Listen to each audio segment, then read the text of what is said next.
bagaimana cara belajar siswa agar lebih produktif? Menurut saya, bagaimana cara siswa agar lebih produktif? Satu, fokus pada tujuan. Misalkan belajar matematika ya. Misalkan ketika kita belajar polinomial, kenapa sih kita kok belajar polinomial gitu ya? Terus kemudian tujuan dari belajar itu ya. Terus yang kedua, siapkan secara fisiknya. Biar lebih produktif kan ya. Siapkan fisiknya. Jadi kalau belum mandi gitu ya.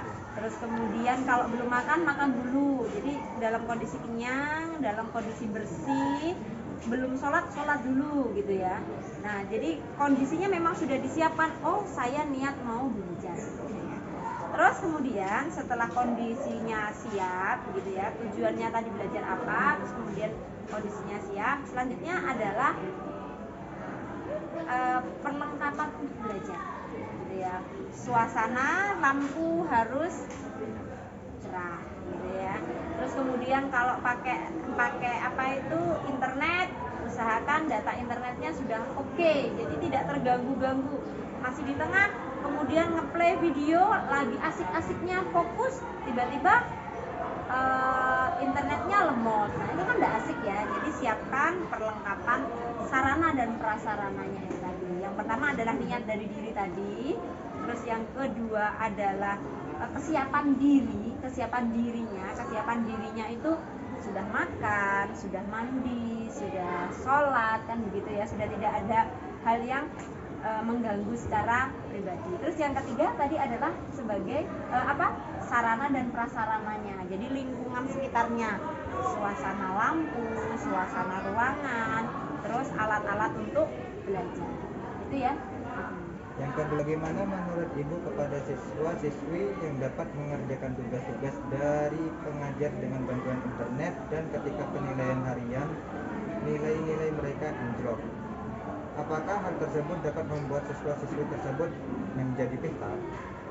Sebenarnya, ini kalau menurut Bu Anissa ya, sebenarnya sumber belajar itu dari mana saja. Tidak harus dari guru.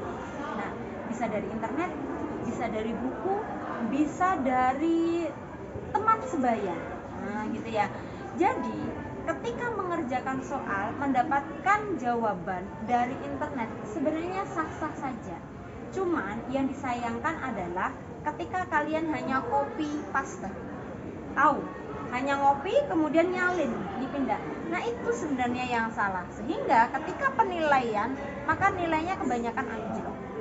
Akan tetapi beda cerita ketika siswa itu mengerjakan latihan soal, mengerjakan tugas, tetapi kalian paham dari apa yang kalian tuliskan, apa yang kalian kerjakan.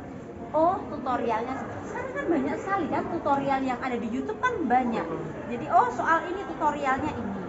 Oh soal ini proses pengerjaannya seperti ini. Jadi pahami. Jadi sebenarnya kalau Mbak Isa, ketika proses pembelajaran kalian mendapatkan sumber belajar dari mana saja, it's okay, no problem. Tetapi kalian harus paham sehingga nanti ketika ada assessment, ada penilaian, kalian juga ready. Ada lagi? Yang ketiga, menurut Ibu bagaimana cara meningkatkan semangat belajar siswa atau siswi di bulan Ramadan? Oke, di bulan Ramadan semangat untuk meningkatkan. Terkadang kalau sudah siang begini kan sudah lemes ya.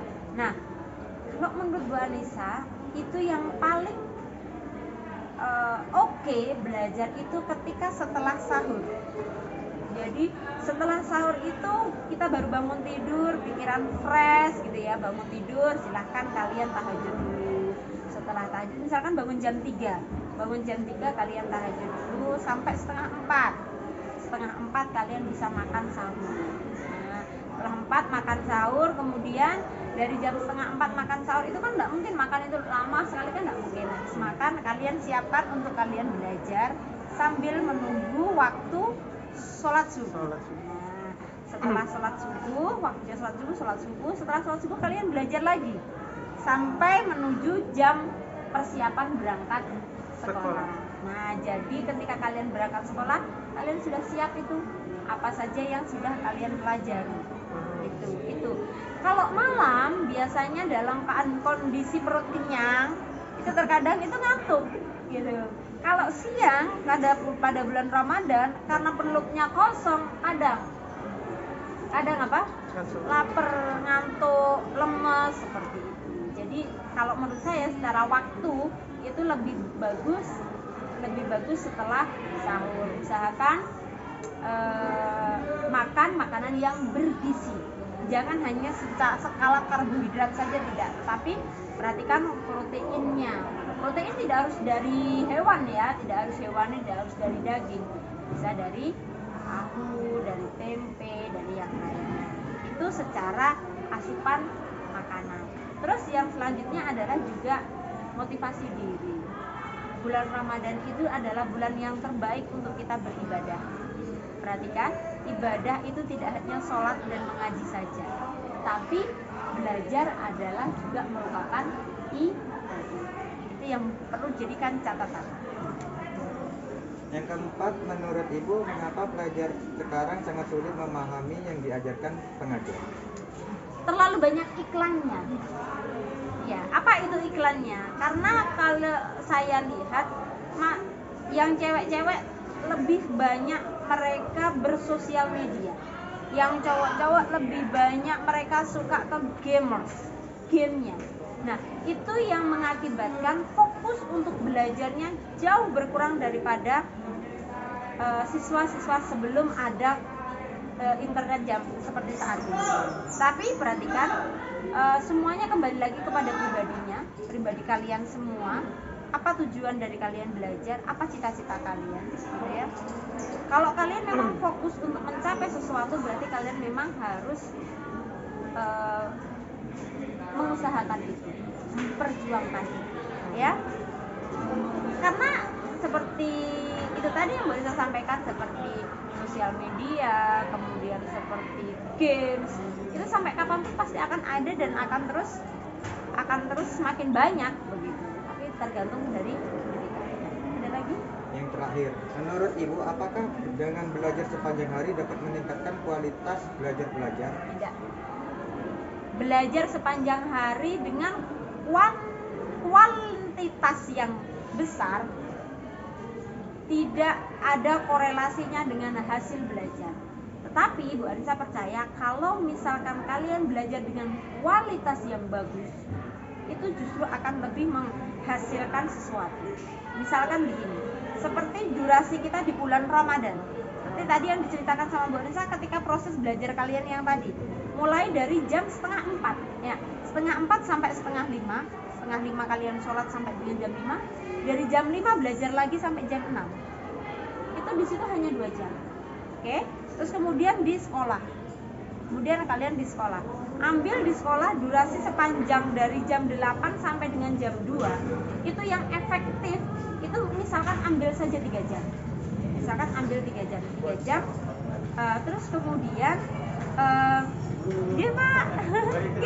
Terus kemudian di sekolah ya ini ya. Terus nanti sore ya, ngabuburit kan ya, misalkan silahkan kalian ngabuburit, sholat maghrib. Nah, setelah sholat maghrib menunggu sholat isya, silahkan kalian belajar 1 jam. Gak usah panjang-panjang, 1 jam. Karena kan dari 6:30 sampai dengan jam 7 biasanya sudah tarawih gitu ya, nggak nyampe 1 jam. Tapi usahakan kalian belajar tapi fokus. Gitu. Terus kemudian malam habis sholat tarawih, luangkan waktu, tidak usah panjang-panjang. Ini kalau misalkan kalian kuat durasi panjang untuk kualitas yang bagus, itu oke. Tapi kalau ternyata durasi yang kalian sanggup itu hanya 1-2 jam, lakukan. Jadi lebih oke kalau menurut Bu Anissa itu kualitas waktu belajar, bukan kuantitas. Ya, kualitas waktu belajar bukan kuantitas. Ada lagi? Sudah. Terima kasih ya Bu. Terima kasih Bu. Saya siapa Bu Anissa? Iya. Tidur semua lagi kan?